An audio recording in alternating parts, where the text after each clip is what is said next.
Partimos de que React Native no es un lenguaje de programación, dijimos, no es un lenguaje mágico, por así decirlo, sino que es una serie de informaciones encadenadas que nosotros vamos a tener. Va a ser código JavaScript, básicamente, que a, se va a convertir en árboles. Así es la definición, básicamente. Y estos árboles se calculan en C++. Y el resultado se monta como vistas nativas reales. Esa es la realidad de lo que sucede por detrás, digamos. Entonces, la idea es por qué nosotros tenemos que entender esto, digamos, por qué tenemos que entender cómo funciona por detrás. Y la idea es que ustedes entiendan a depurar la aplicación el día de mañana cuando les toque, o sea, cuando algo no se puede actualizar, cuando algo está funcionando de una manera incorrecta, ustedes van a saber en qué parte del pipeline tienen que mirar para poder hacer esa acción. O sea, por otro lado, van a poder escribir el código o van a poder hacer aplicaciones mucho más rápido. Sí, sí. Claro, eso es lo que le digo, que poder depurar, se entiende que ahí vamos a encontrar el error más rápido. Van a poder escribir las apps un poco más rápido que otras personas, obviamente, porque ustedes van a entender el ciclo del render. Y esa es la base de toda la optimización del rendimiento, digamos, que nosotros tenemos. Van a poder leer documentación avanzada también, porque, sin perderse en términos como Fiverr o JSI o Fabric, y eso, en vez de que le haga ruido a sus conceptos que ya tienen incorporado, que es la programación, les va a ayudar un poco más a esclarecer algunos patrones con los cuales ustedes ya deberían tener conocimiento o estar un poco más, digamos, familiarizados. Entonces van a poder tomar mejores decisiones de arquitectura también para poder entender qué ocurre en qué hilo de ejecución y por qué eso importa y por qué otras cosas no importan. Entonces, la meta de esto, de aprender React Native, no es que nosotros tenemos que aprender a programar, porque muchas veces hay un error. Hoy prácticamente la programación la puede hacer la inteligencia artificial, básicamente. El problema muchas veces es que no estamos acostumbrados a entender de base qué es lo que sucede. O sea, si ustedes quieren ser realmente expertos en una herramienta, por así decirlo, o les gusta una herramienta X, la idea es que puedan entender también cómo funciona el mundo de la tecnología. ¿Por qué? Porque hay que ir a los lugares donde nadie quiere ir. Nosotros tenemos que entender que hoy la inteligencia artificial prácticamente es quien va a dominar el mundo sobre el tema de la programación. Nosotros es como que nos vamos a aislar de estar haciendo o esforzándonos en resolver algunos problemas. Pero si nosotros no estudiamos esa base o por qué, o sea, o por qué estamos estudiando esto que es el core de React Native, estamos fallando porque acá no se trata de estar codificando como monos, tareas repetitivas y CRUD, sino más bien nosotros tenemos, o sea, la era de los monos ya pasó. ¿A dónde quiero llegar con esto? Si nosotros no nos metemos en el barro y a desentrañar cosas viejas que nadie quiere estudiar, no vamos a ser distintos, vamos a ser uno más del montón. Entonces, la idea de ser distinto es poder entrar en cómo funciona adentro la arquitectura de JavaScript, cómo funciona adentro la arquitectura de React Native, cómo funciona adentro la arquitectura del Laravel. Ustedes entienden el core y entienden todo. Eso es lo que pasa, esa es la diferencia. Programar lo va a programar la inteligencia artificial y lo va a hacer de la manera mucho más fácil y mucho más rápido que nosotros. Es obvio, pero ¿qué pasa? A la hora de darle las órdenes, me sucede a mí y le sucede a mi equipo y nos sucede a todos. Primero, nosotros tenemos que entender qué le vamos a pedir. Y en ese entender qué le vamos a pedir, tenemos que estar conscientes de que hay mucha información que por ahí la inteligencia artificial se la pasa por la raja, ¿me entienden? O sea, no le importa nada y te dicen sí, tal cosa, te mete un poco de verso, porque la inteligencia artificial es un poco de lo que vos querés escuchar, te tira ahí un poco de lo que vos querés escuchar, pero la realidad es que ustedes también tienen que entender que muchas cosas que te dice la inteligencia artificial hay que desconfiar y hay que ir a ver si realmente esto es así o no y entender la base. Si no entendemos la base, estamos en el ojo. Entonces, como para poder digamos, entender un poco lo que vamos a ver, quiero ver la diapositiva. Acá lo que vamos a tener es JavaScript, por un lado. Por otro lado vamos a tener CSS, nada que C++. Por otro lado vamos a tener lo que es nativo. Perdonen.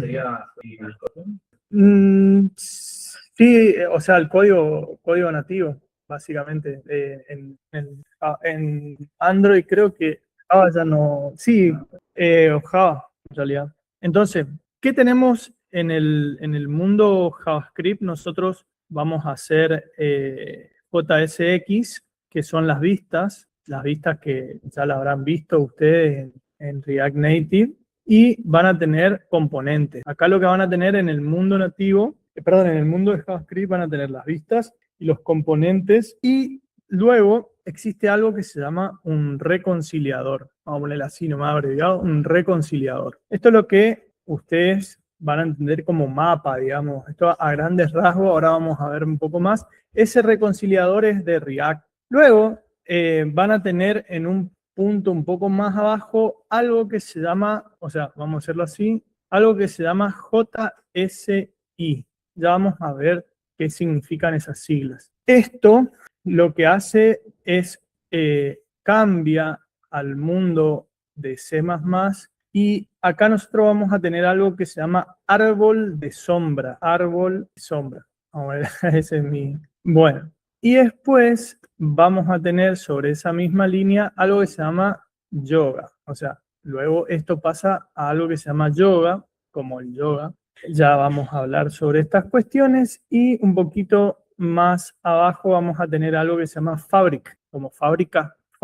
Y esto lo que va a hacer es buildear, digamos, ahora vamos a ver bien, a vistas nativas, y a su vez esas vistas nativas se van a construir en qué. ¿Qué hace la vista nativa?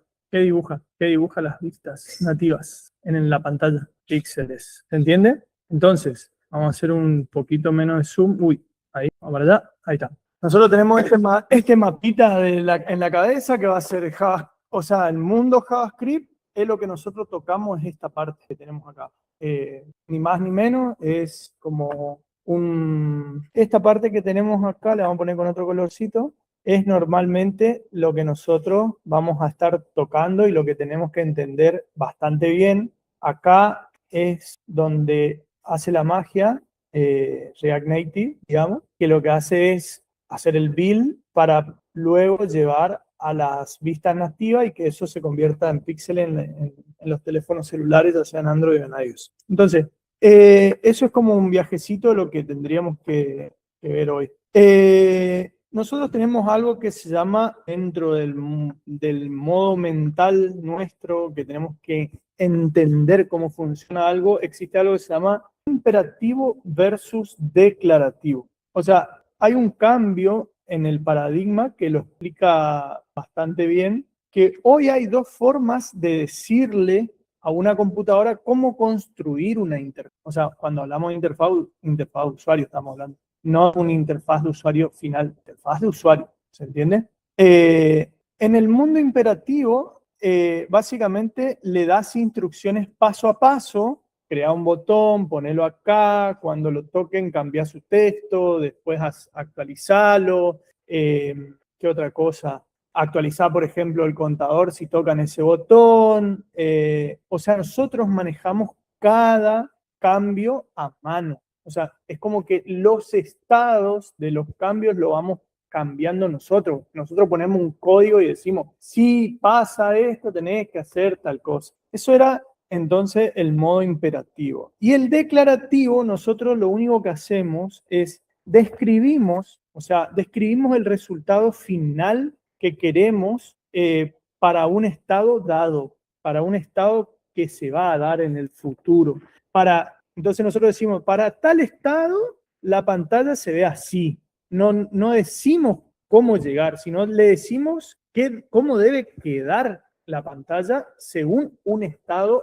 Entonces, como para ir un poquito a código, les muestro algo ¿cómo se llama? A ver acá, así como que sea más específico. Fíjense este ejemplito que tenemos acá. En el Document Object Model, que después lo vamos a ver, o sea, no es hora de entrar en detalle de JavaScript, nosotros tenemos que mover cada una de las piezas o tenemos que hacer cada una de las acciones. Y esto, por ejemplo, es, si nosotros programamos, normalmente hay eventos que ocurren dentro de, ya sea de una web o lo que sea. El imperativo es, nosotros decimos que cuando el cliente haga clic en un botón X que tiene no sé, el ID tal, porque antes de eso tenemos que recuperar el botón antes de ese código que está ahí, o sea, ese es un código acotado para darle el ejemplo.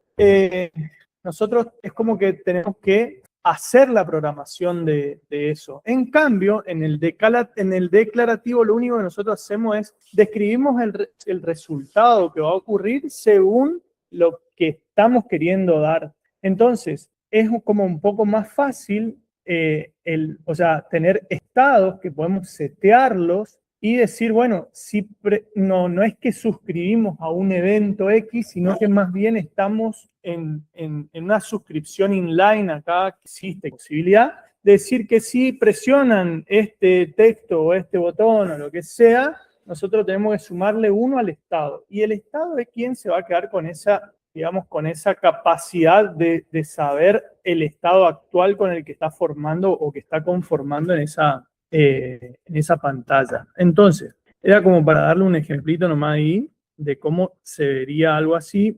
Ahí vamos de vuelta acá. ¿Y qué hay? O sea, en React Native, en React o React Native, nosotros nunca modificamos la interfaz directamente, sino que lo que hacemos básicamente es cambiar un dato del estado y React se encarga de actualizar la pantalla para que refleje ese nuevo dato. Esa inversión de responsabilidad es la idea central de la que se, digamos, deduce todo lo demás ocurrido atrás. ¿Y qué pasa? Para esto, lo que está bueno es que solamente se va a actualizar las partecitas de componentes o subcomponentes que se necesitan y no se va a recargar toda la aplicación, digamos. Entonces, la interfaz de usuario como función del estado se define en React, digamos, si tuviésemos que resumir React, nosotros en una sola línea sería básicamente es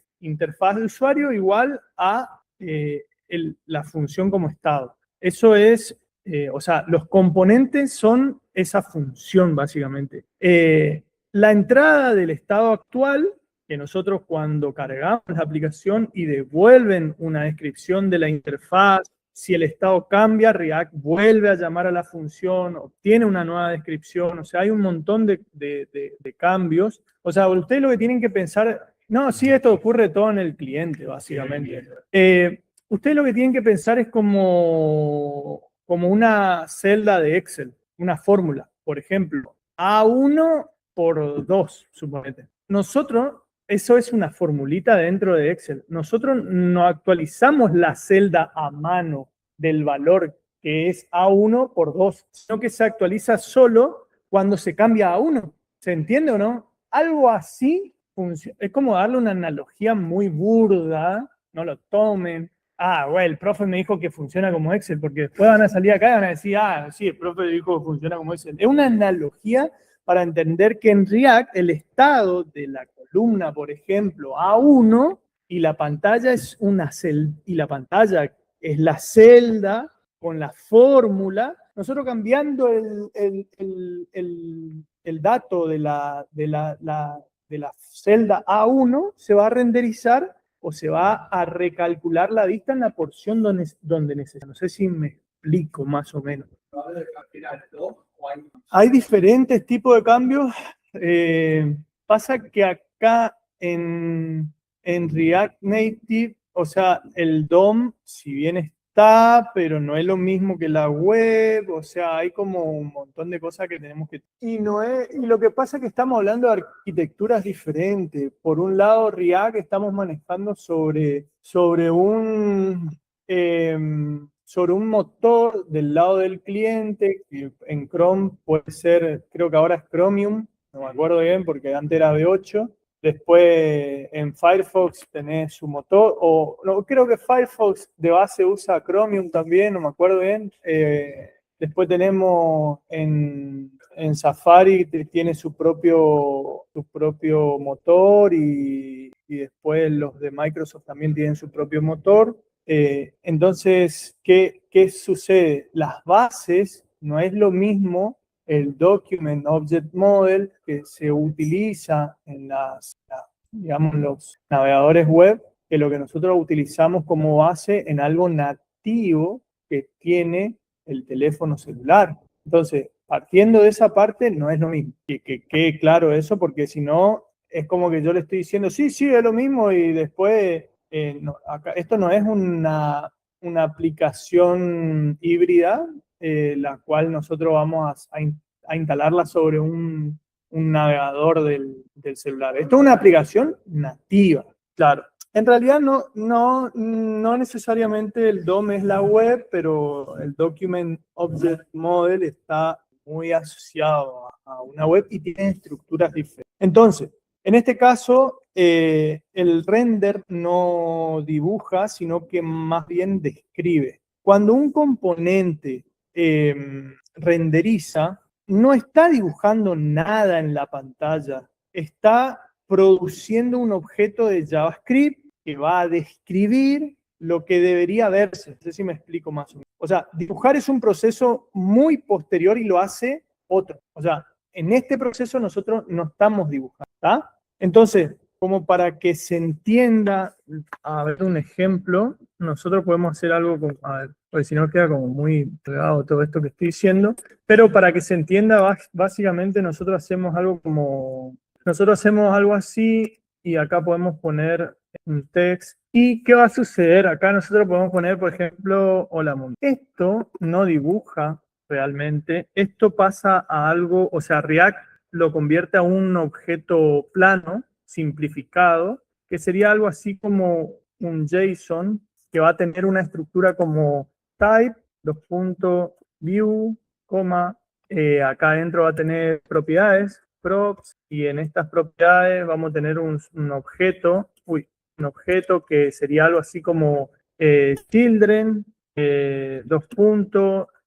algo así. No sería así, sino algo más como un subobjeto donde tendría un type, y este type tenga algo así como, este type debería tener algo como texto, y a su vez tendría algo como, ahí está, el children o sea, la propiedad de ese children a su vez, porque acá tenemos un children, va a tener un hola mundo. Esto es lo que hace React por detrás. ¿Puedo tomar demasiado Monster, vieja, boludo? Sí, estoy jodiendo. Estamos hablando de algo, de otra cosa, no de la etiqueta view. Estamos hablando de lo que nosotros vamos a escribir en React Native. Nosotros en React Native, nuestro código se va a ver algo como esto. View y adentro un texto y hola mundo, por ejemplo, y esto se va a renderizar en la pantalla. Por detrás, React lo que va a hacer es pasar ese código, hacer como un buildeo, digamos, y convertir a este texto plano, a un objeto de texto plano. Esto es texto plano, pero en formato JSON, básicamente, para que esto después, o sea, esta es la primera parte, por eso le estoy diciendo, yo le estoy enseñando cómo funciona por detrás, no le estoy enseñando ni para qué un view, ni para qué un text, no estamos viendo programación, ¿tá? Sáquense de la cabeza programación, céntrense en cómo funciona la arquitectura por detrás, eso es lo único que les pido, porque si no se van a perder más de lo que están perdidos, ¿tá? Esos son, en realidad son tags. Sí, es como más o menos nosotros, a ver, no estoy viendo, pero el árbol de cómo está compuesto tu componente, cómo se rende y qué componentes tiene la vista. Eso es otra cosa, ¿se entiende? Eso te está diciendo cómo está compuesto tu árbol, qué componentes tiene adentro. Básicamente es eso. Nosotros vamos a tener, por un lado, componentes, receta, o sea, lo vamos a llamar componentes receta, no pintores, que es el primer punto que estamos viendo acá. El tercer punto que estamos viendo acá. Donde podemos hacer como un tipo de analogía de vuelta, pero no lo tomen, no lo tomen literal, sino que el componente de ustedes, que ustedes realicen, por ejemplo, es como una receta de cocina, básicamente. No como el cocinero ni el plato. ¿Entiende la analogía que le estoy haciendo, no? O sea, el componente que nosotros vamos a hacer es como una receta de oficina. ¿Cómo se hace un guiso de arroz? No es el cocinero que está haciendo el arroz ni el plato cuando el guiso ya está hecho. ¿Entienden eso? O sea, es una receta. El componente es una receta. El componente es como que esto, o sea, le tiene que agregar 200 gramos de cebolla, tanto de morrón, tanto de carne, tanto de tal otra, después eso se va a convertir, ese componente, estado y con un montón de otras cosas, en lo que nosotros queremos. ¿Se entiende la analogía? No, no son como eventos. Es un molde, exacto. Es como un molde, es como una receta. La palabra receta, básicamente es una receta. Entonces, es como un instructivo, sí, podríamos hacer una analogía con instructivo. Entonces, el concepto acá es la receta en la cocina, es el texto por ejemplo, el texto que nosotros tenemos con los pasos a seguir. En React Native, tu función componente, la función componente. Los ingredientes en la cocina, por así decirlo, lo que entra, o sea, a la receta, lo que ingresa a la receta, eso serían los ingredientes. Y en React Native es las propiedades que nosotros vamos a tener, que son las props y el estado actual del componente. ¿Se entiende? Otro concepto que nosotros vamos a tener es leer, por ejemplo, la receta. En la cocina, leer la receta no produce comida todavía. No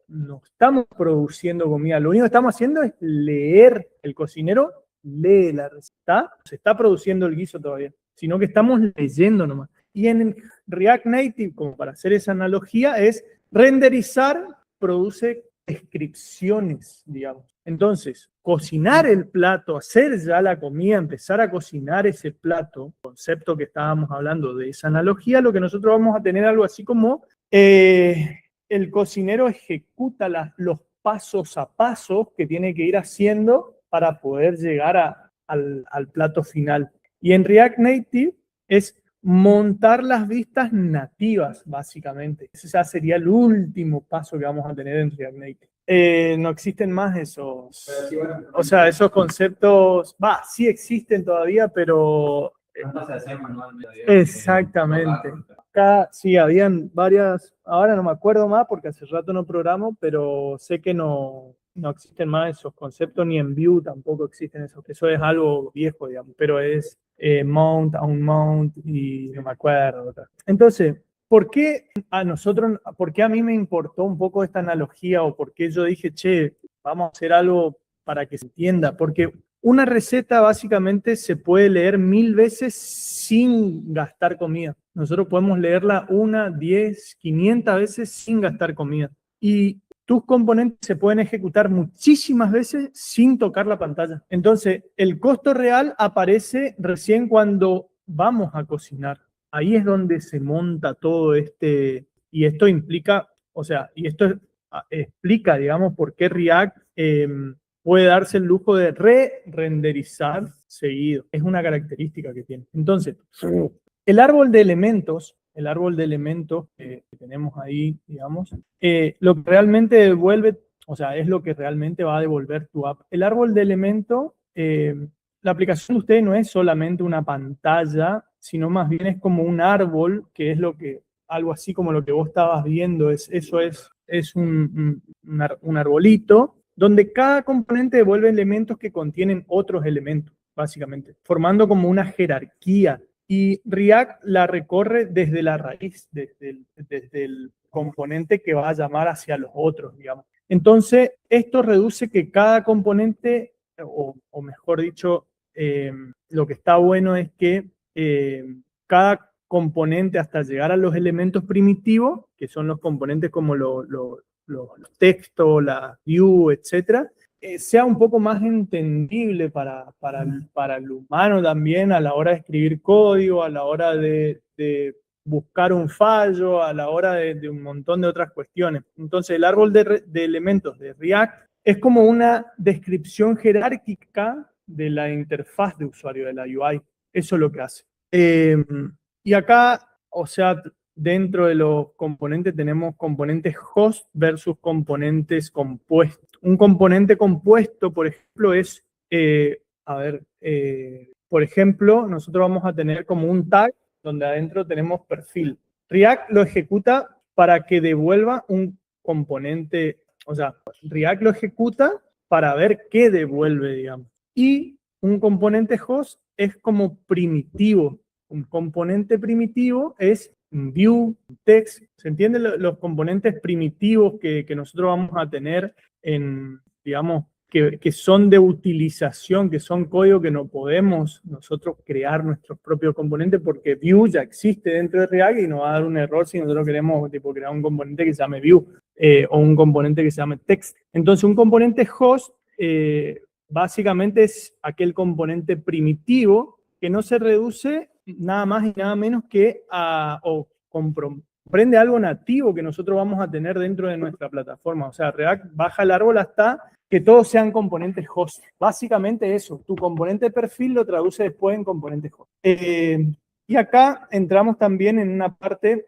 que es la reactividad, digamos. El estado es el que manda. O sea, el estado es quien manda dentro de nuestra aplicación. Cómo se dispara todo, básicamente es la secuencia básica que nosotros vamos a tener es que el componente se ejecuta, esa ejecución, o sea, produce un árbol de elementos que va a describir la UI. Por ejemplo, no sé, estoy pensando en algo como para que se entienda. Tenemos la app, donde tenemos una vista, y dentro de esa view, ese tag view, tenemos un texto que dice hola, mundo, por ejemplo. Luego abajo tenemos una imagen y abajo tenemos un on-press, creo que se llama, un preseable, se le diría, que sería como un botón para que presionemos. Y ahí adentro de ese texto tenemos como una descripción que dice presionar, que sea. Entonces, esa es el arbolito que va a escribir la interfaz de usuario. O sea, si algo cambia el estado, o sea, el toque de ese botoncito o lo que sea, nosotros lo vamos a, o sea, el estado va a estar alerta a ese cambio y va a renderizar, o sea, React vuelve a ejecutar el componente afectado, que es la nueva descripción que va a tener, por ejemplo, en algún lugar.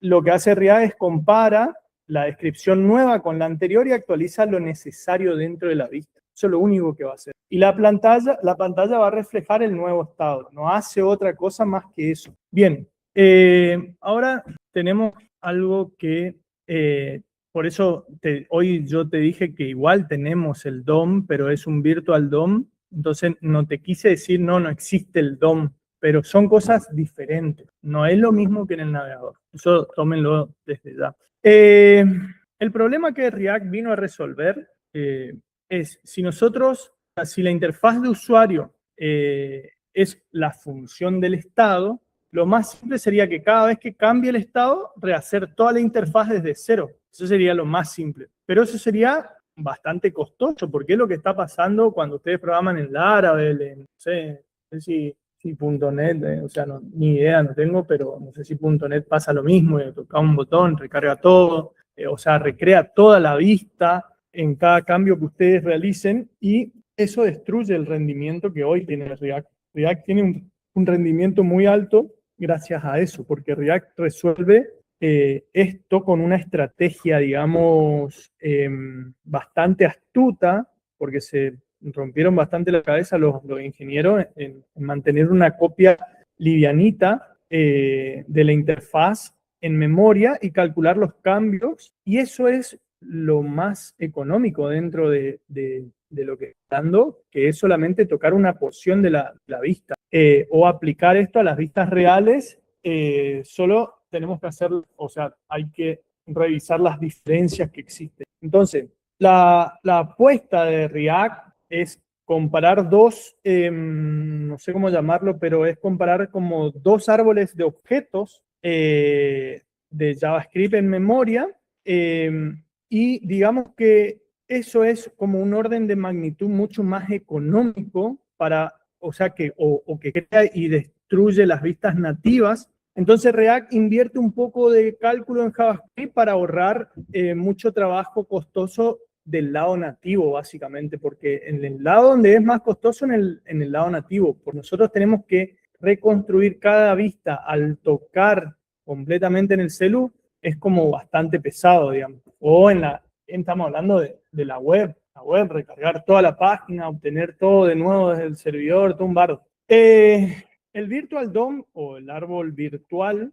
básicamente es una representación livianita de la interfaz que nosotros vamos a tener hecha en objetos JavaScript, porque es un Document Object Model y es un poco más simple, ¿no? En objetos JavaScript bastante simplones. Y en React Native no hay un DOM, que es lo que yo le decía, como en la web, sino que es como mejor llamarlo árbol virtual o árbol de elementos en React Native. Pero el principio es básicamente el mismo, eso es lo que yo le decía. O sea, es muy similar al DOM. Entonces, es solo memoria, los objetos son planos, como les mostré hoy, sin vistas nativas, sin píxeles, sin nada fuera de lo común. Es mucho más económico crear y de comparar esos objetos. Es la fuente, vamos a decir, de la verdad que tiene, porque así lo llaman, que es como una fuente de la verdad inmediata entre el código nuestro y lo que se muestra en la pantalla del cliente, básicamente. Entonces, por eso yo les dije y les aclaré de entrada, es no confundan la web con el Virtual DOM. O sea, en la web el Virtual DOM, perdón, el árbol de elementos que hay en React Native, en la web el Virtual DOM se compara con el DOM del navegador. ¿Sí? En el navegador nosotros tenemos un Document Object Model y el Virtual DOM es quien se compara con ese Document Object Model. Y en React Native no existe el DOM, sino que es más fácil un árbol virtual de elementos que termina alineado al renderizador nativo que se llama Fabric, ¿sí? Que es el que vimos hoy en la columnita del medio, no sé si se acuerdan. Entonces, eso vamos a verlo ahora en otra diapositiva, igual cómo funciona por detrás, como para que se... Hay algo que se llama reconciliación, que está ahí en la diapositiva. Fíjense que la reconciliación es el proceso por el cual React compara el árbol nativo después del cambio de estado, así. Eso es lo que nosotros vamos a hacer. Lo va a comparar con el árbol anterior y va a deducir la lista mínima o las acciones mínimas de cambios que va a tener o que son necesarios para pasar de un cambio a otro cambio dentro de la interfaz del usuario. Básicamente es eso. Bueno. Es como, pasa que no es tan sencillo como describirlo, pero sería algo así como, a ver si lo puedo dibujar acá un toquecito. Vamos a limpiar el lienzo anterior. Y es como tener algo así como, fíjense, es como comparar, se ve ahí, es como comparar dos acciones, o sea, dos textos, que es básicamente así. Esto es como un objeto JSON, yo lo estoy haciendo más fácil nomás, y el objeto principal, o sea, el objeto viejo tenía toques 0, como que no se tocó nunca, y ahora el objeto cambió el estado y tiene toques 1. O sea, tocamos en algún lugar del texto o en algún lugar de la vista algo, ¿se entiende? Y eso es lo que comparan. son comparaciones de dos estados, básicamente, el estado antiguo y el estado nuevo. Entonces, esas comparaciones, así de sencillo como lo ven, básicamente está comparando dos estados en texto plano. ¿En qué cambió? ¿Dónde cambió? Entonces, y acá viene algo nuevo que es el algoritmo del diffing, perdón, que es comparar dos árboles, que es lo que les estuve mostrando ahí. Nosotros lo que tenemos que hacer es comparar dos árboles de manera tipo perfecta. O sea, si esos dos árboles nosotros lo tendríamos que calcular matemáticamente, por ejemplo, sería bastante costoso en cuanto a procesamiento. Y entonces React utiliza algo como atajos inteligentes, por así llamarlo, que funcionan casi siempre y son muy rápidos, que es distinto tipo detecta o detectará si un nodo cambió de view a text. O sea, es como que cambió de view a text, listo, hago tal cosa. O sea, React no intenta reutilizarlo, sino destruye el anterior y crea un nuevo, o sea, crea un nuevo estado, por así decirlo, con todo su con todo el subárbol con el que venga. Entonces, si es, o sea, si es como que va detectando, yo le estoy dando ejemplos muy básicos, pero después se va como complejizando un poco más, pero por ejemplo, si es el mismo tipo, o sea, si no cambió el tipo al cual nosotros tenemos que hacer el estado, lo único que se va a actualizar son las propiedades, las props. Entonces, si sigue siendo un view, por ejemplo, y no cambió a text o no cambió a lo que sea, o a otro componente, React conserva la vista y solo cambia las propiedades que definen ese componente básico. Entonces, y así sucesivamente hace otras cuestiones adentro, internamente, para que, o sea, lo bueno de todo esto es que gracias a estas comparativas o estos atajos que se lograron, la reconciliación es como un poco más lineal, que es como proporcional a la cantidad de elementos que van a existir dentro de un componente. Yo sé que esto le está aburriendo muchísimo, pero es como tiene que ser y les tengo que enseñar estas cositas.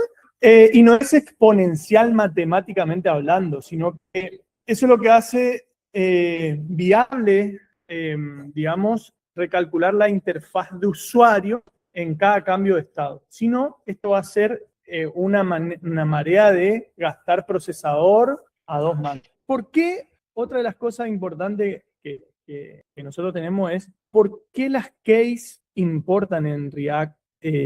O sea, cuando nosotros renderizamos, no sé si alcanzaron a programar algo en React o no, pero normalmente cuando hacemos un for le tenemos que decir las key, los value y toda la mar en coche, en las listas más que nada. O sea, cuando nosotros renderizamos una lista dentro de React Native, React necesita saber, por ejemplo, qué elemento corresponde a cuál entre dos renders. ¿Por qué? Porque si una key, o sea, sin un identificador único, lo que va a suceder es que se va a confundir dónde tengo que renderizar, básicamente. Porque en qué se basa React es en saber qué elemento es el que desapareció, qué elemento entra, qué elemento cambió de posición, y básicamente así es como funciona. O sea, entonces no hay que mezclar los componentes de una lista, por ejemplo. ¿Qué pasa cuando nosotros tenemos keys que no son buenas, tipo keys más mal armados o identificadores, vamos a llamarlo, llaves o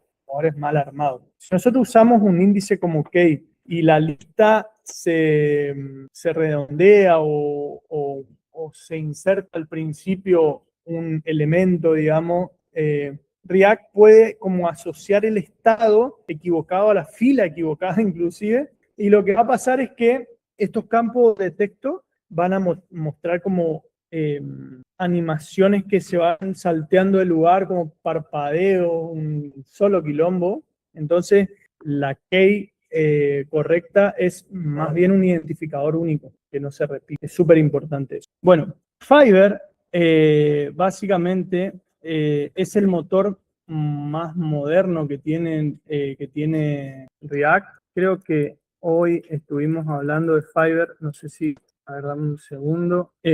No tocamos Fiverr hoy. Bueno, Fiverr es como un motor, o sea, desde la versión, no me acuerdo qué versión, pero no me acuerdo si era 14, 15. Busquen por ahí en internet desde qué versión apareció Fiverr, que es un reconciliador. Fiverr, como Fiverr, no sé en qué versión de React apareció Fiverr. No me acuerdo si era 15, 14, por ahí, no me acuerdo bien. 16, bueno. Fiverr es el reconciliador, se le dice. Su gran, o lo que vino a cambiar acá, el gran cambio que hizo, es que se divide el trabajo de actualización en dos fases, básicamente. Dos fases que están 100% separadas. Lo que permite es trabajar de manera interrumpible o de forma interrumpible. Entonces, hay una fase de render, se llama, y una fase de commit. La fase de render es la que se hace el reconciliador. ¿Qué lo que hace ahí? Es ejecutar componentes y arma el árbol nuevo, calcula los diffing, no sé cómo mierda se pronuncia. Eso es interrumpible sin efectos visibles para el usuario básico. Y en la fase del commit es aplicar los cambios calculados en un árbol que se va a mostrar básicamente y es rápido y no se interrumpe esa parte. Bien, ¿cuál es la clave que tiene Fiverr actualmente? Es como la fase de render no toca la pantalla.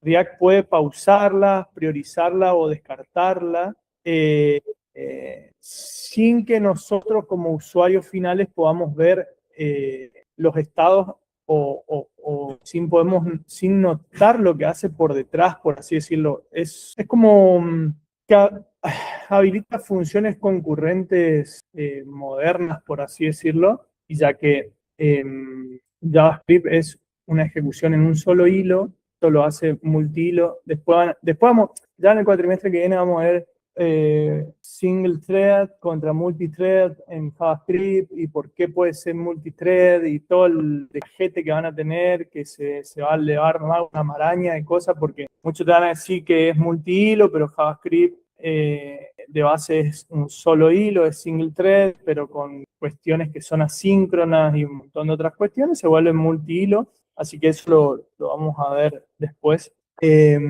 Luego tenemos como algo que se llama renderizado concurrente dentro de... ¿alguien tiene un cargador USB-C?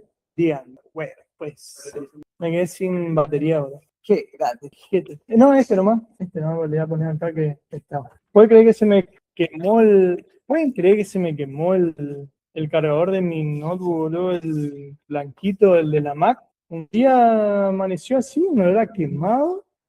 Tengo garantía, pero el de la garantía me dijo, que compré uno, buen nivel también, pero el de la garantía me dijo, sí, nosotros somos el servicio oficial de Apple. Ok, ¿dónde están? En Rosario, Córdoba y Buenos Aires. Ok, sí, quiero cambiar mi cargador, no sé qué. Bueno, pero tenés que traerme la Mac con el cargador. ¿Cómo la Mac? O sea, yo no te puedo dar la Mac, me saca la vida, loco, boludo. No, pero nosotros tenemos que venir, tenemos que ver que tu Mac sea la quien dice ser con el cargador. Y si el cargador tiene número de serie, está asociado a la Mac, o sea, no, tenés que venir, bueno, tengo que viajar a Buenos Aires para que me cambien un cargadorcito y llevar la computadora, hincha la bola, boludo. O sea, compré nomás otro cargador y ya fue. Así que, nada, compré una alternativa ahí que me salió lo mismo que comprar un cargador original. Con eso le digo todo. 300 lucas me cobraban el cargadorcito de mierda ese ahí en Beltron y es, no sé, una marca ahí rara. Así nomás, de Chaco. ¿Qué hace? Bueno, nosotros tenemos algo que se llama renderizador concurrente. ¿Por qué la aplicación normalmente sigue respondiendo? Es gracias a dos fases que tiene el Fiverr. React puede manejar prioridades. Una actualización urgente responde a algún gesto que nosotros podemos hacer, como un tap o lo que sea, o no sé, algún gesto de un swipe cualquier cosa. Una actualización de baja prioridad es un cálculo pesado, por ejemplo, que se tenga que hacer eso se puede hacer en segundo plano. Entonces, una actualización por pulsación, por así llamarlo, es de alta prioridad y un re-render por datos que llegan de atrás, de fondo, es de baja prioridad para la... O sea, si nosotros tenemos un listener, por ejemplo, escuchando cambios de una base de datos, eso es de baja prioridad. En cambio, si nosotros estamos haciendo una ejecución de algún gesto dentro de la pantalla, es de alta prioridad para React. Es como para que se entienda en esta nueva arquitectura que vinieron a traer, porque antes todo esto lo tenías que manejar vos. O sea, yo no sé si ustedes acá, bueno, veo una cara o dos, capaz que puedan ser medio grandes, pero ¿alguien dio .NET acá en la facultad? ¿Nadie dio .NET? Pues se salvaron de .NET, así tipo Windows Form y todo eso, ¿no dieron? Ustedes zafaron, entonces. En la otra comisión de los chicos tienen C Sharp. Pero lo de la tarde vamos a mejor .NET. Por eso, tienen C Sharp. Antes, hace muchos años atrás, digamos, programar era más complicado. En que nosotros como programadores teníamos que manejar la memoria de la computadora. O sea, si bien el lenguaje de programación era súper entendible, qué sé yo, pero nosotros teníamos que manejar todo no sé si escucharon hablar alguna vez del garbage collector, algo así. Lo vimos acá. Qué asco Java, loco, bro. Bueno, o sea, ¿quién es amante de Java acá? Allá, ¿no? Nadie. Sí, está bien. Está bien. Bueno, pero hoy el garbage collector en Java ya no existir. Claro, bueno, antes en .NET, en Java seguramente pasaba lo mismo. Eso era un dolor de cabeza para los programadores, loco, porque vos tenías que saber dónde inicializaste una acción para que después 20 pantallas más adelante la tenga que matar. Es un quilombo. Bueno, acá pasaba lo mismo. ¿Cuántos años atrás? Porque React Native viene, o React viene del 2015. Pueden mirar, buscarlo ahí de en qué año está React Native, porque React sé que está del 2015, pero React Native no me acuerdo cuándo nació. Creo que más o menos. ¿React Native también? Ah, mira, yo pensé que React Native era más viejo. Capaz que lo hicieron todos juntos, este hijo de puta. Bueno.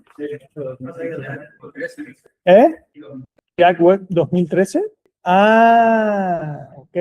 2 años después. Ok. ¿Qué pasaba? Antes en React Native tenías que manejar tipo ¿qué se llama? Los estados, tenías que preocuparte si se llenaba la memoria. Es todo igual de lo que está pasando ahora. Ahora es todo automático. Es como que nosotros nos dedicamos a hacer pantallitas, ¿no? Y en un futuro, ahora gracias a la inteligencia, yo creo que esto va a ir cambiando mucho más. Entonces quedamos en ¿qué dispara un re-render? Dale, ok, sí. ¿Qué dispara un re-render? O sea, acá son las causas que nosotros más tenemos que tener en cuenta. Y un componente, o sea, si nosotros entendemos o si sabemos, podemos eliminar ciertas sorpresas que vamos a tener. Entonces, hay 3 causas que disparan un re-render. Si cambia el estado, es decir, si nosotros en algún momento en el código llamamos a una función que se llama set, si cambiaron las propiedades, componente, por ejemplo, padre le pasó al componente hijo datos nuevos, valores nuevos en sus propiedades, o se re-renderizó su componente padre, por defecto los hijos también se re-renderizan con el componente padre.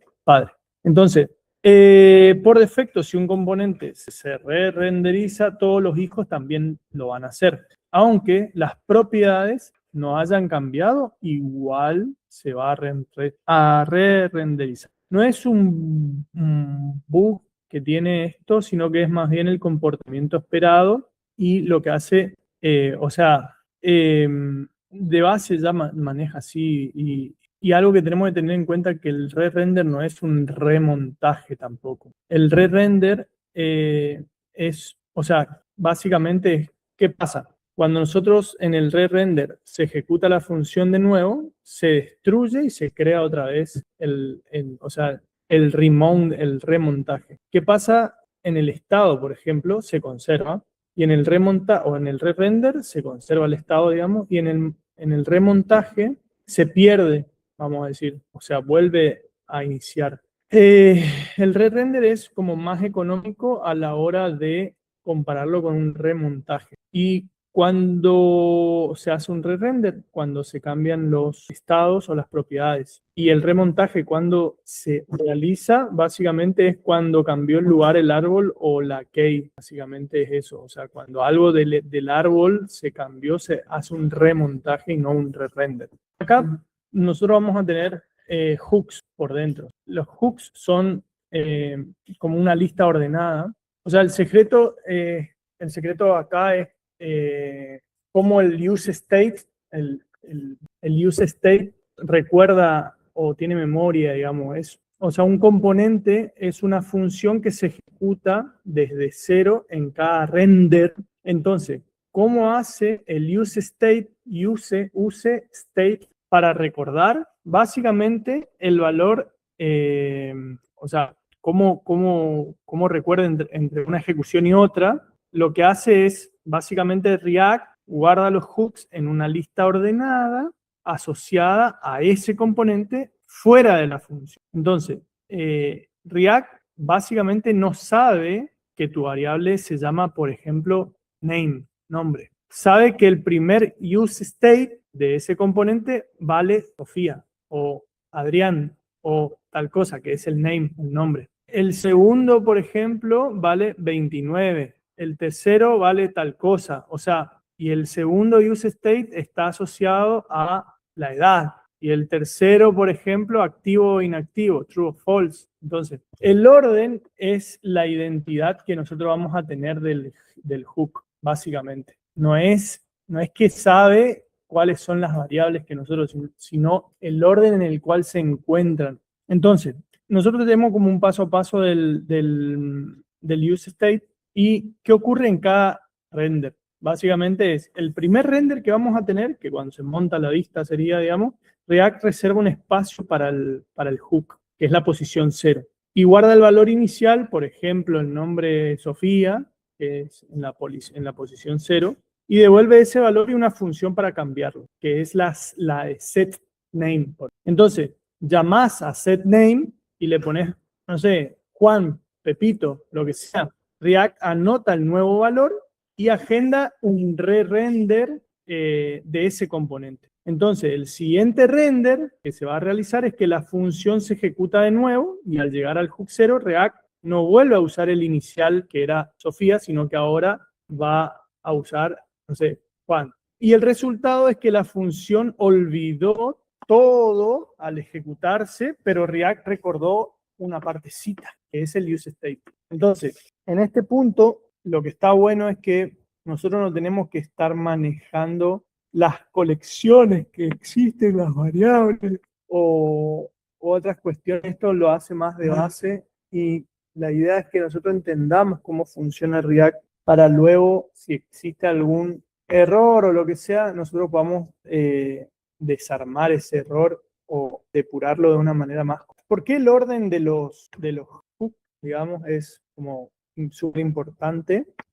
Lo que pasa es que como React identifica los hooks por su posición, básicamente, el orden de las llamadas debe ser idéntico, sí o sí, en cada render. Entonces, por eso existe una regla que no se debe llamar, o hay una regla que dice la documentación oficial que no llames a hooks dentro de condicionales o dentro de bucles. No hay que llamar a los hooks dentro de los condicionales o dentro de bucles. Eso, o sea, un use state, por ejemplo, dentro de un if, no está bien, digamos. O dentro de un for tampoco está bien. Luego tenemos algo que se llama el use effect. El use effect, o sea, son efectos secundarios después de pintar, se le dice, o de dibujar o de escribir la interfaz del usuario. Entonces, no todo puede entrar dentro de la interfaz de usuario, no puede. Entonces, a veces nosotros necesitamos hablar con el mundo exterior, por así decirlo, pedir datos a una API, suscribirte a un evento del hardware del teléfono, que si, no sé, sacar una foto hace tal cosa, que si tal cosa hace tal otra, que si no tenés internet que avise, o leer un sensor o whatever, lo que sea. a través del Bluetooth o a través de, no sé, de cualquier tipo de red que tengamos. Entonces, esos son efectos secundarios, se le dice, y van, o sea, esos efectos secundarios van en algo que se llama use effect, como figura acá en la diapositiva. El cuerpo del componente debe ser puro, solo describir la interfaz del usuario y no deben tener... El use effect corre después de que React aplica los cambios. O sea, ya en la fase de commit, ¿se acuerda del Fabric que dijimos que tenía 2 fases? Bueno, en la segunda fase se ejecuta el use effect, no durante el render. El use effect va después del render. O sea, el arreglo que tiene de las dependencias le dice cuándo volver a ejecutarse y cuándo operar con la función de cleaner, digamos, de limpieza sería en ese caso, cuándo debe desmontarse algo, cuándo debe reejecutarse algo. Entonces, nosotros vamos a tener algo como render, o sea, el costo de los render de más. Muchas veces no nos damos cuenta cuando estamos programando y la aplicación se re-renderiza 2 o 3 o 4 veces sin que eso sea necesario. A veces porque ejecutamos mal o escribimos mal el código, eso lleva a que consultemos más de una vez a la base de datos, que se carguen datos, que sobrecargue la base de datos, que nos cueste más plata. A veces cuando los servicios son, digamos, tarifas planas, no los notamos hasta que haya una concurrencia muy grande, pero cuando la tarifa es dinámica, variable, digamos, que una base de datos te cobra por consumo, por utilización, por uso, ahí es donde se complica un poco y tenemos que trabajar un poquito más en revisar nuestro código, porque si no, por ejemplo, me pasó que en una aplicación yo supuse que estaba bien hace un tiempo atrás y digamos, estaba consumiendo de más la base de datos y me vino una factura de $100 cuando yo no tenía que tener o sea, cero costo. Entonces, si ustedes van a programar, pues tengan mucho cuidado. Si van a programar con Firebase, si bien es gratuito, pero si ustedes no se dan cuenta que hay un bug en su aplicación y leen muchas veces porque Real Time Database te cobra digamos, por descarga, o sea, por lectura a la base de datos, no por insert. O sea, vos podés insertar todo lo que quieras, pero Real Time Database te cobra por descarga y esas descargas son en megabytes. Y si superás el límite diario, o tener un límite mensual y un límite, o sea, correspondientemente tener un límite mensual, pero también eso está asociado al diario, digamos. Y si no haces bien las cosas, puede ser que en un momento te lleve una factura súper grosa porque vos dejaste corriendo, no sé, una función que era leer tal cosa y preguntó 200 veces a la base de datos un bucle que llamó 10 veces a la API, no sé, a la base de quilombo, que puede desmadrar un poco la...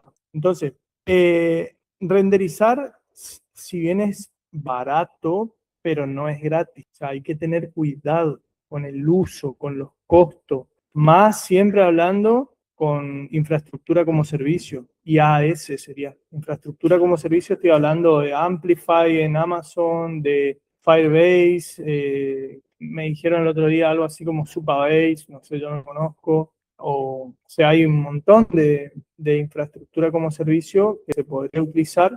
Yo solamente usé Firebase y usé Amplify.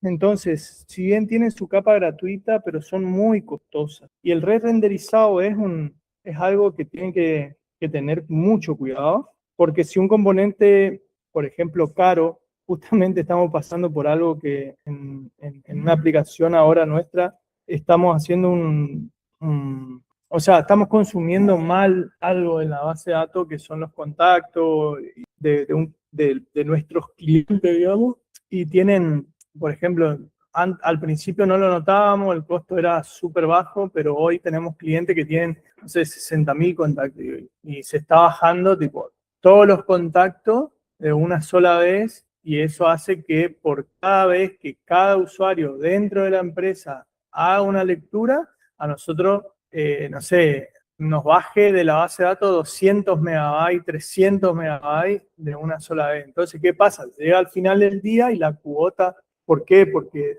algo muy importante dentro de nuestra aplicación son los contactos, porque nosotros nos dedicamos a comunicaciones con los clientes finales, o sea, prácticamente somos como un CRM, somos un contact center como un servicio, digamos. Entonces eso hace que nuestros clientes, cada vez que entran a diferentes vistas de nuestra aplicación, si tienen muchos contactos, se bajan todos los contactos de una sola vez. Y si tenés 30.000 contactos, se bajan los 30.000. Si tenés 60.000 contactos, se bajan los 60.000. Si bien es rapidísimo, no se nota, pero para nosotros está generando un consumo bastante grande que podríamos evitar. Entonces, por eso le digo que los re-render son, o sea, hay re-render que son sin necesidad, se pueden evitar, y hay re-render que se pueden evitar usando, por ejemplo, React Memo. React tiene algo que se llama, que es como memoria, digamos, que evita que un componente se re-renderice si sus propiedades no cambiaron. O un use memo, hay otro que memoriza un cálculo costoso para no repetirlo en cada render. O también hay otro que se use callback, mantiene estable la identidad de una función entre diferentes renders para no volver a ejecutar esa función y muchas otras cositas que está bueno entenderlas. Yo le voy tirando como todos estos tips, pero está bueno que ustedes, pues, si quieren dedicar a esto, lo puedan como leer en profundidad. Ah, el profe me habló de React Memo. Ah, me habló de Use Memo. Ah, me habló de Use Callback. Porque ustedes después van a ver y van a decir, ah, Use Callback. Ustedes van a venir, copy, pero van a saber cómo funciona por detrás. Van a saber cómo funciona React Memo por detrás. Entonces, la idea es que ustedes puedan entender qué hace cada una de esas cositas. Sí. La primera opción, ¿cuál sería? Memo, o sea, archivar esos resultados o estar marginado, o sea, temas de contactos. Y depende del escenario. Pasa que nosotros tenemos como vistas que quedaron como obsoletas, por así decirlo, o que quedaron viejas, de cosas que la hicimos muy rápido. Por eso también el hacer cosas rápido no quita que funcione bien tu aplicación, porque después, o sea, después de 2 años y pico que venimos trabajando nosotros, es como que tenés que volver a tocar cosas que ya tocaste. ¿Por qué? Por consumo, por costos, por esto, por infraestructura, por arquitectura, por un montón de cosas. Y eso depende de en qué estés trabajando. O sea, capaz que un año atrás, o los clientes nuevos que se dieron de alta el año pasado, o los clientes que se dieron de alta ahora este año, para mí no es algo significativo, porque son clientes que hasta que armen su base de datos, hasta que tengan todos los contactos, hasta que esto, hasta que lo otro, yo tengo ese changüí, pero hoy estoy con una demanda de clientes como muy premium, que tienen, no sé, de 30, 60.000, 80.000 contactos en su base de datos, y cada usuario de plataforma que entra, si vos tenés un cliente que tiene 20 usuarios, son 20 por 60.000 todos los días y muchas veces al día. No sé si me explico. Entonces ahí es como complicado todo eso. Bien, pasamos a la siguiente, que es el nivel 3 de lo que venimos hablando, que es la frontera entre JavaScript y lo nativo, digamos. O sea, esto como algo, una entrada a lo más puro. O sea, hasta acá todo lo que estuvimos hablando anteriormente ocurría del lado de JavaScript, o sea, árboles, reconciliaciones, hooks, etc. Todo lo que hablamos recién. Pero JavaScript no puede dibujar, digamos, en la pantalla de un teléfono. Eso tenemos que entender de base. Para eso se tiene que hablar con el nativo, que era como le expliqué hoy. O sea, y acá es donde nosotros arrancamos tipo un nivel 3, por así decirlo, de explicación, donde el código o los componentes, los estados, etcétera, y del lado nativo nosotros vamos a tener el sistema operativo. O sea, del lado de JavaScript nosotros podemos tener componentes, estados, hooks, etcétera, y del lado nativo nosotros vamos a tener una comparación, por así decirlo, el sistema operativo, ya sea Android o iOS. Entonces, del lado de JavaScript nosotros vamos a tener el Fiverr, que es el reconciliador este que estuvimos hablando, y del lado nativo nosotros vamos a tener las vistas reales. O sea, un Vue, que creo que es Vue se usa para Android, y UI View creo que se usa para iOS o algo así. Después, del lado de JavaScript, vamos a correr el motor de Herms, se llama Herms. Y del lado nativo, nosotros vamos a tener, por ejemplo, que creo que eso lo vimos en la clase pasada, y del lado nativo nosotros vamos a tener cámara, GPS, o sea, Herms, para los que todavía no vieron lo van a ver al video, es algo donde nosotros podemos codificar un conector con el mundo nativo, digamos. O sea, nosotros podemos programar para que del lado de React Native nosotros podamos conectarnos a hardware del dispositivo, básicamente. ¿Se entiende? Entonces, para conectarnos al hardware del dispositivo, nosotros podemos programar algo propio que necesitemos. Por ejemplo, que se necesitan, no sé, hay una impresora térmica que se conecta por Bluetooth, que, no sé, necesitas acceder a parte del hardware del dispositivo para localizarla porque tiene un problema de conexión de esto, el otro, ¿puedes programarlo? Sí, después, obviamente con conocimiento. Del lado de JavaScript se llama Hermes, H-R-M-E-S, ¿está? Y el lado de lo nativo tenemos ya directamente el hardware, cámara, GPS, sensores, audio, micrófono, etc. Del lado de JavaScript, por ejemplo, no se puede tocar la pantalla y del lado de nativo sí tenemos, o básicamente la parte que se dibujan los tipos. Entonces, ¿cómo se comunican estos dos mundos? Básicamente la pregunta que nos tendríamos que hacer, y es, porque hablan lenguajes diferentes, el nativo del JavaScript. JavaScript de un lado y del otro lado tenés Kotlin, Swift o como el otro, Swift y Kotlin, vamos a poner los dos. Y del otro lado tenemos JavaScript. Y la respuesta es que en los últimos años cambió por completo esa comunicación y esto es todo nuevo.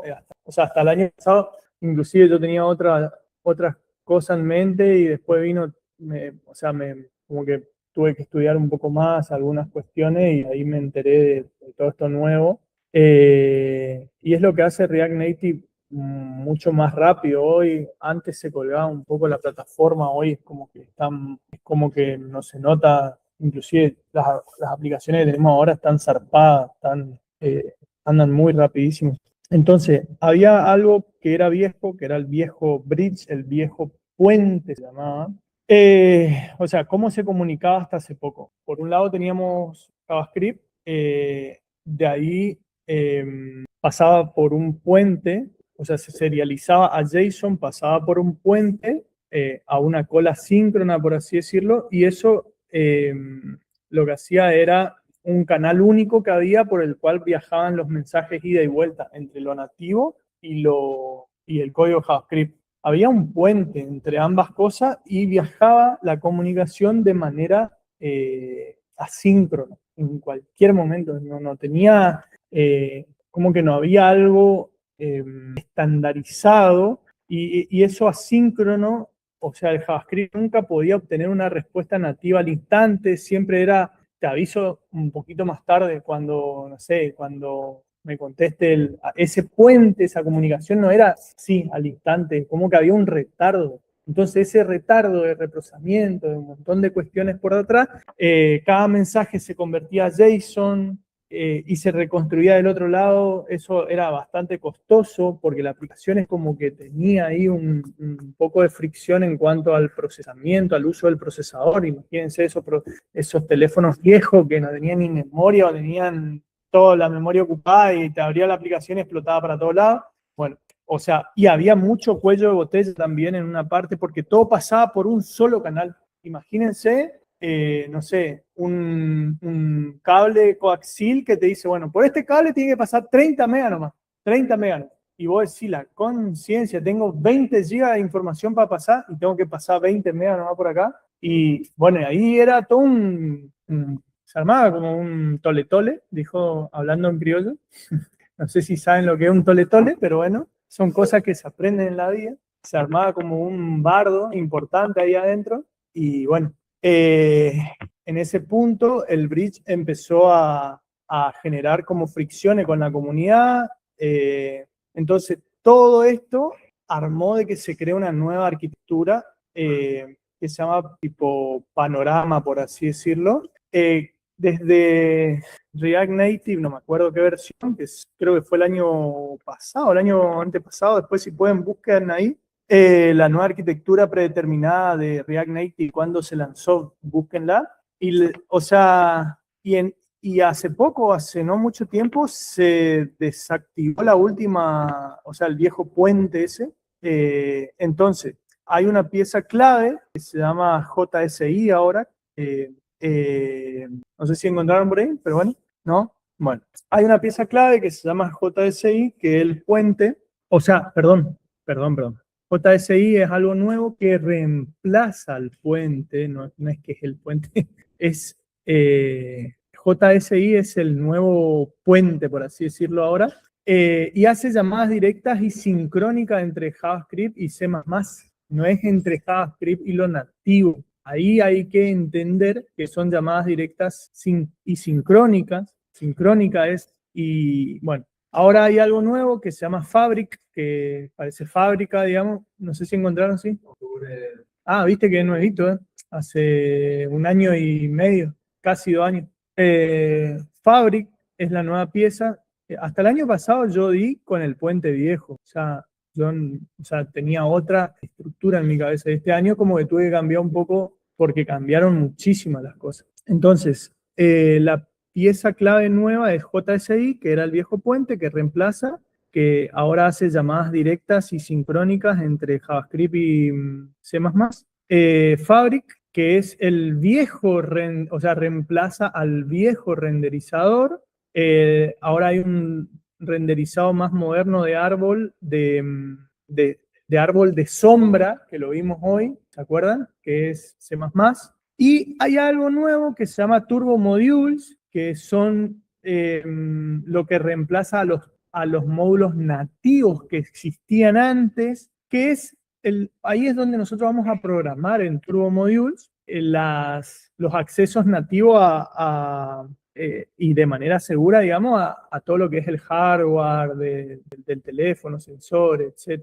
Entonces, el cambio de fondo que existe, ya no hay un puente que serializa esos mensajes, ahora JavaScript se puede sostener en una referencia directa a objetos nativos y llamarlos como si fueran funciones de JavaScript comunes, básicamente es así. Y esto es todo gracias a JSI, que no me acuerdo la sigla, creo que es JavaScript Interface, ¿me pueden buscar por ahí? Creo que así se llama ahora. Esta es la interfaz que cambió todo, JavaScript Interface, bien. Esta es la interfaz que cambió todo básicamente, que es una capa escrita en C++. Eso es lo novedoso en esto. Imagínense C++, que todo el mundo lo vio morir hace no sé cuánto tiempo, supuestamente lo vio morir porque nunca murió C++. Ahí está resurgiendo entre la ceniza como Python bueno, Python es más joven, pero C++ es muchísimo más viejo. Entonces, C++ hace que permite que el motor de JavaScript y se comunique directamente con el código nativo sin serializar nada, o sea, y sin asincronía obligatoria. La verdad está muy bueno. Hay objetos de C++ que JavaScript ve como objetos normales de su lado, y se ejecuta se ejecuta a código nativo, que eso se llama host object, algo así, no me acuerdo bien ahora, pero son objetos hosteados. Después tenemos la parte síncrona, que JavaScript puede pedir un valor nativo y recibir la respuesta en la misma línea. No es necesario que esté esperando el mensaje de vuelta, es como mucho más rápido. Ya no existe más el JSON, no hay una conversación a texto plano que se tenía que mandar al puente, el puente traducir eso, mandar a lo nativo, que entienda lo nativo, ahora es más directo. Y el motor es como más agnóstico, no sé si ahora últimamente tomó más fuerza esa palabra en el mundo de los tecnólogos, que la agnosticidad, digamos. No sé si escucharon hablar algo de agnóstico. ¿Se entiende lo que es agnóstico? ¿Ustedes saben lo que es agnóstico? ¿No? ¿Alguna vez escucharon hablar de qué es en el sentido humanoide? Ajá. ¿Qué significa en la religión? Algo así. Ajá. Hay no es que no crees en nada. Agnóstico no es que vos no crees en nada. Hay definiciones agnósticas, si pueden buscarlo, pero creo que mi criterio intelectualoide me va a avalar. Hay definiciones humanísticas que agnóstico significa que algo es lo mismo para diferentes religiones. O sea, que yo puedo definir algo y que va a ser lo mismo en diferentes religiones. Por ejemplo, en todas las religiones existe un Dios, en todas las, o sea, básicamente, qué sé yo, los vikingos, por ejemplo, tienen su Dios, tienen su Jesús, tienen su tipo su María y tiene todo el show. ¿Cómo es esto? Los, los que creen en Zeus y toda la mar en coche, esto, los griegos, ellos tienen Zeus y toda la cosa, y es lo mismo, o sea, es la misma acá con distinto olor, básicamente. Todo eso, por favor, después borrarlo del video, ¿no? Porque si no me van a venir acá. Nada. No, el profe Pulgi, ¿cómo se llama? Vetado de la facultad por decir esto y esto y esto. Nada. O sea, estamos en confianza, chicos, traten de no divulgar todas estas boludeces que hablo. Pero eso es la agnosticidad, tipo, básicamente. Entonces, en tecnología, ¿qué significaría agnóstico? No sé si alguien se quiere animar a decirme. ¿Se entendió? ¿No? Hacer que sea igual en varias disciplinas. Yo tengo como una arquitectura, cuando viene diseño, por ejemplo, que no me importa el lenguaje, la tecnología, el staff. Bien, vamos. Eso es. O sea, no importa si vos programás en JavaScript, en Python o en tal cosa, pero básicamente podés utilizar una misma estructura. ¿Se entiende? Acá lo que no está importante es que vos estás programando en JavaScript y en CSS, en C++, y los dos se pueden comunicar. ¿Se entiende o no?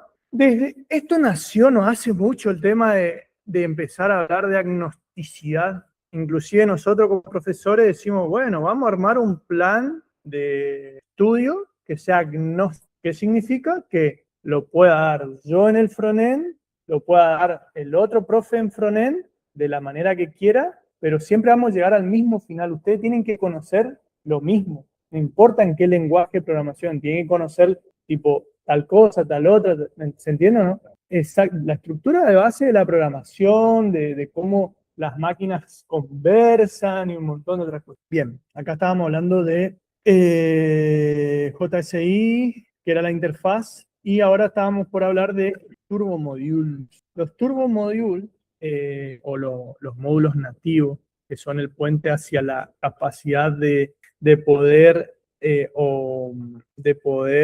dar a los sensores, a las cámaras, GPS, etcétera, al hardware del equipo, que ahora son, o sea, antes eran los módulos nativos, ahora es el Turbo Module, son como una versión moderna que está construida sobre el JavaScript Interface, vamos a llamarlo por su nombre, el JSI. O sea, hay algo que se llama carga perezosa, o sea, ¿cómo?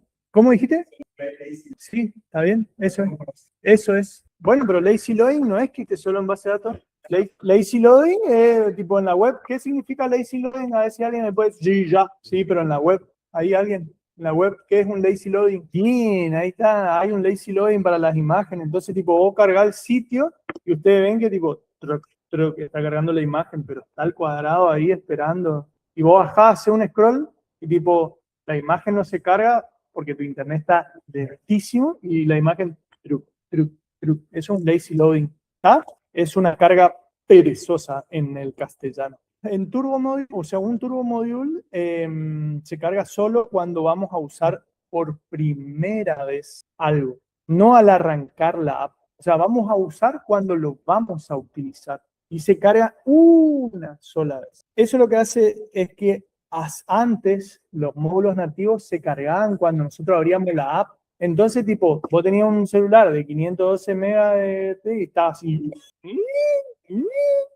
la ruedita tratando de cargar. Ahora, tipo, carga y en algún momento, cuando vos vas a necesitar usar la cámara o cuando vos vas a necesitar usar algo, ahí te va a cargar esa parte. Obviamente, ahí te va a tardar 10 años si tu teléfono anda mal. O sea, tiene un acceso directo, los Turbo Module tienen un acceso directo vía JSI, JavaScript Interface. Tiene tipos seguros, es decir que la interfaz entre JavaScript y el nativo está como tipada y verificada. Después existe algo que se llama el traductor en garantías, que es el CodeGen, que si el JavaScript, o sea, y lo nativo se hablan directamente, hace falta que se pongan de acuerdo en la forma de los datos. Es decir, CodeGen lo que hace acá es que es una herramienta que a partir de definiciones tipadas en TypeScript, por ejemplo, porque en TypeScript normalmente es, o sea, ¿saben lo que es la diferencia entre TypeScript y JavaScript? ¿Alguien sabe? Sí.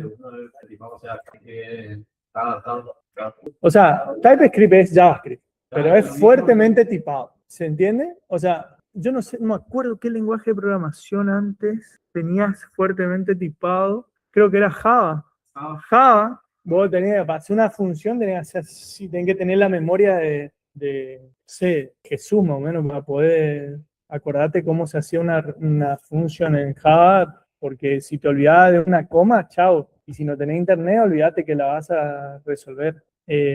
Bueno, CodeGen hace esto, o sea, a partir de herramientas como TypeScript, o sea, como código de TypeScript, que son definiciones tipadas, genera automáticamente CodeGen el código de pegamento entre ambos lados, tanto entre lo nativo y lo que es JavaScript, básicamente. Entonces, ¿por qué importa CodeGen? Es porque convierte errores antes de que exploten en el runtime. O sea, nosotros ya al ser fuertemente tipado, eso no va a explotar en un futuro. Ahora, antes era muy difícil rastrear esos errores, tipo, no sé, no definiste tal cosa y explotaba todo tu app hasta que vos entiendas en dónde miércoles estuvo. Bueno, era un barro. Entonces, es lo que hace como de manera más segura la comunicación entre ambos lados. Hablando en criollo, como para no meterle más chimichurri a todo esto.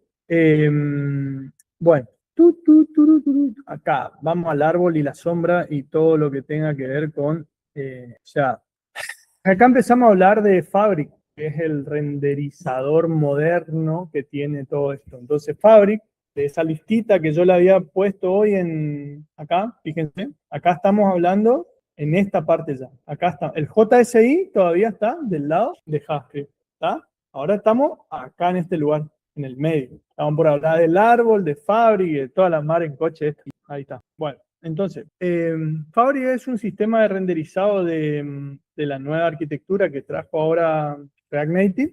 Y el trabajo básicamente es tomar el árbol que produce React y convertirlo en vistas nativas. Ese árbol que lo hace React, que estuvimos hablando hoy, que tiene componentes, o sea, tiene una vista, abajo de esa vista tiene componentes, subcomponentes, su hijo, padre, de ahí se arma todo el descajete ahí. Y básicamente eso produce, o sea, el árbol lo produce React y eso se convierte en vistas nativas reales. Y se lo hace de forma como de forma más eficiente y segura entre ambos lados. Antes como que no existía esa seguridad y por ahí había momentos en donde se rompía el código. Entonces lo hace en 3 etapas, que es el hilo en JavaScript, una vista, por ejemplo, y el renderizador crea el árbol de sombra en C++. ¿Se acuerdan que yo le dije? Acá está JavaScript y acá está C++, y ahí hay un árbol de sombra. Entonces, cuando nosotros hacemos un render en JavaScript, es en el hilo de JavaScript y React crea ese árbol de elementos de React Native, digamos, y el renderizador crea el árbol de sombras en C++. Luego en el commit, o sea, en la fase de commit, que era en la fase que estuvimos hablando hoy, ¿dónde ocurre? Hay algo que se llama en el hilo de fondo, que es se promueve el nuevo árbol y se dispara el cálculo del layout que se llama yoga. Y luego en la fase del render, nada que ver lo que estaba posible, en la fase del mount, cuando nosotros montamos, lo que pasa es que eso ya, ¿en qué etapa ocurre? En la fase de UI, de interfaz de usuario ya. Se convierte ese árbol de sombra a vistas nativas. básicamente. Y se dibujan los píxeles en la pantalla. Entonces, nosotros tenemos 3 fases, el render, el commit y el mount. Hay que memorizar esa triada que nosotros tenemos, que es lo que está acá en esta diapositiva. Es el subpipeline, sería básicamente, o la subtubería, que va a ocurrir cada vez que la interfaz de usuario necesita actualizarse. Siempre va a ocurrir esto cada vez que necesitamos actualizar algo en la pantalla del cliente. Entonces, el árbol de sombra, que sería el Shadow Tree, lo van a encontrar por ahí en internet, es una copia de la interfaz de usuario escrita en C++, ni más ni menos. Entonces, durante la fase del render, además del árbol de elementos en JavaScript que nosotros tenemos del lado de React, digamos, el renderizador lo que hace es crear un árbol de sombra que es equivalente al árbol que creó React o React Native, pero está escrito en C++. Y cada nodo guarda las propiedades, las props y los estilos de su componente sin que eso tenga un peso de una vista completa, sino que tiene como memoria internamente. ¿Por qué C++? Se van a preguntar ustedes. C++ es rapidísimo, es uno de los lenguajes más rápidos, es uno de los lenguajes más multiplataforma que existe. ¿Por qué C++? Ese mismo código de árbol que tiene, digamos, sirve tanto para Android como para iOS y corre en ambas plataformas de manera excelente. Es livianito, representa, fíjense que es uno de los lenguajes que se utiliza, creo que, no sé, no me acuerdo si era C o C++, me vuela la cabeza a esta hora de la noche, pero creo que es uno de los lenguajes que se usa mucho o que se usó muchos años en videojuegos. No, C#, no. Fíjense qué lenguaje se utilizó, pero muchísimos años en juegos. C++, ¿vos estás seguro? 100% seguro. 80%, ¿vos programaste en el juego o qué? En C# Unity, eso es lo nuevo, sí. Bueno, pero nada, Unity, nada. Díganme, ¿qué tenemos en el juego? Creo que, no quiero mentir, chicos, pero creo que si ustedes buscan los arcades, que digamos, los fichines, fíjense en qué están programados los Neo Geo. Me parece que está en C++. Búsquenlo por ahí después me dicen. Entonces, nada, pero C# no existía. Assembly Neo Geo es de la época. Yo tengo un sí, en C también. Sí, nada, bueno, sí, pero yo tengo un jueguito en mi oficina, es un arcade que le compré a un tipo del interior que tenía pools por todos lados acá en el Chaco, me vendió por 4.000 pesos, me acuerdo, hace como 5 años atrás, no me acuerdo bien, me vendió por 4.000 pesos, que 4.000 pesos es como decir hoy, no sé, 40.000 pesos, ¿se entiende? No, capaz más tiempo, más de 5 años, porque 4.000 pesos a 40.000 pesos ahora es más. 2018, no, un poco más. O sí, 2018, por ahí. Bueno, ¿qué pasó? El tipo me vende el arcade y adentro tenía, el juego tiene así una tarjeta. No es las Neo Geo son así, esas ya son más modernas, que acá llegaron en el año más o menos 90 y pico los Neo Geo, pero los Neo Geo ya salieron en 80 y largo. Pero esta tarjeta que yo tengo es así una tarjeta gigante que más o menos habrá salido en el 70 y pico, 80 y largo. Tiene el Capitán América original japonés. Todo está traducido al japonés, qué sé yo. Cuestión que miramos nosotros cuánto vale la tarjeta esa y la venden en eBay en $10.000 a una tarjeta de esa. O sea, nosotros tenemos $10.000 en ese juego y anda, loco. Vos ponés tiene el cosito, vos le ponés la ficha, la hace tiene como un cablecito de acero y vos le haces le cargás ficha y ahí nos pasábamos horas jugando eso. Ahora está apagada ahí. Bueno, nos fuimos al pasto. Hay algo que se llama inmutabilidad y seguridad entre los diferentes hilos que existen, que un principio central dentro de Fabric es que el árbol de sombra, es inmutable. Inmutable quiere decir que no cambia. Y para cambiar, la UI no se modifica, para cambiar dentro de algo, de una pantalla o lo que sea, no se va a modificar el árbol existente, sino que se crea un árbol nuevo y el anterior queda intacto. Eso es básicamente cómo funciona. Entonces, Yoga, que es el motor del layout, digamos, o sea, el árbol de sombra dice qué hay y cómo se ve, qué hay y cómo se ve, y Yoga, o sea, bueno, mejor dicho, pero no puede decir el árbol de sombra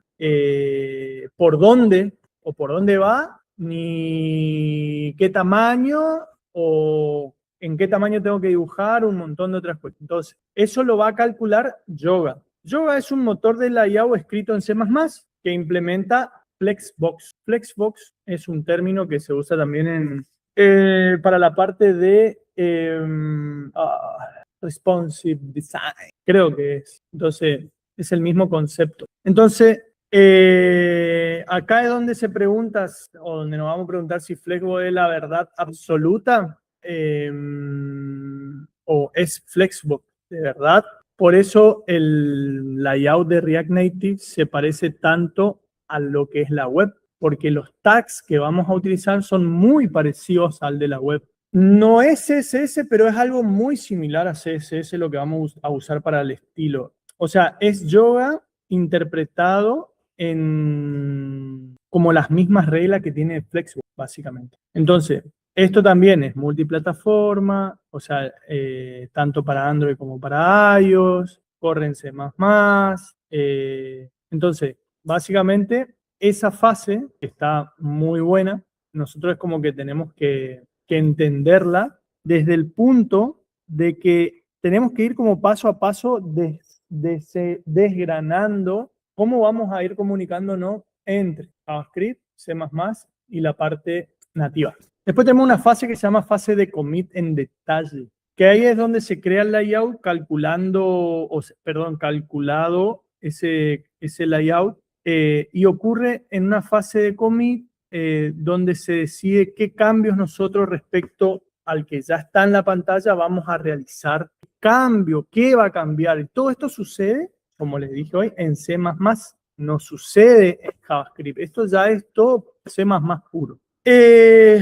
Entonces, hay algo que se llama tree diffing, algo así, que es el diff del árbol, que es como ver el diff de los commits que vamos a hacer en Git. Bueno, básicamente algo así, se compara ese árbol nuevo con el árbol previamente que teníamos viejo, que es lo que hace commit. O sea, ¿por qué commit es tan rápido? Corre bajo diferentes plataformas, diferentes... bueno, esto es commit Git es agnóstico, básicamente, es lo mismo, estamos hablando de eso. Y lo que hace es crear vista, actualizar vista, mover, borrar, etc. Hay una fase donde nacen los píxeles, que se llama la fase del montar. O sea, esa es la fase final que nosotros vamos a tener, que es donde se aplica la lista de operaciones sobre el árbol, sobre ese árbol de vistas nativas, que se llama, creo que se llama host tree view o host view tree, algo así.